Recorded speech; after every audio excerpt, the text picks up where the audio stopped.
So after weeks of will they or won't they, the most highly anticipated coming together of world leaders in quite some time will happen next week in Japan. Despite the blazing trade tensions, we now have confirmation US President Donald Trump and Chinese President Xi Jinping will have a lengthy face-to-face on the sidelines of the G20 Summit in Osaka. Aside from trade, North Korea's denuclearization is also expected to be on their agenda. Our Roon-hee starts us off. U.S. President Donald Trump has signaled a possible easing of trade tensions between Washington and Beijing. Trump tweeted Tuesday that he spoke over the phone with his Chinese counterpart Xi Jinping and said they'll have an extended meeting at next week's G20 Summit in Osaka. President Trump added their respective teams will begin lower-level talks prior to his face-to-face with President Xi in Japan.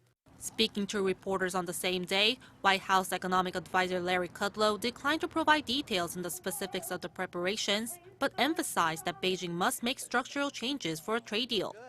Our position will continue to be we want structural changes here. We want structural changes on all the items, the theft of IP, the forced transfers of technology, cyber hacking, of course, trade barriers.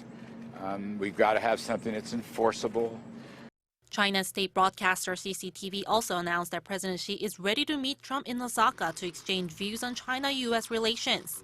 President Xi said he expects positive outcomes at the G20 summit. And in terms of trade, he stressed the two sides should solve their problems through dialogue on equal footing.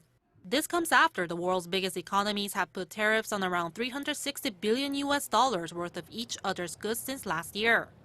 Their trade negotiations ended in May without a deal, and since then, Washington and Beijing have been blaming each other for the collapse of the talks.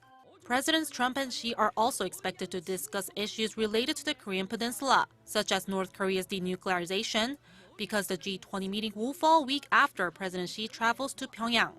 An analyst told the South China Morning Post that China may be using North Korea as leverage amid its trade conflict with the U.S. Roon-hee, Arirang News.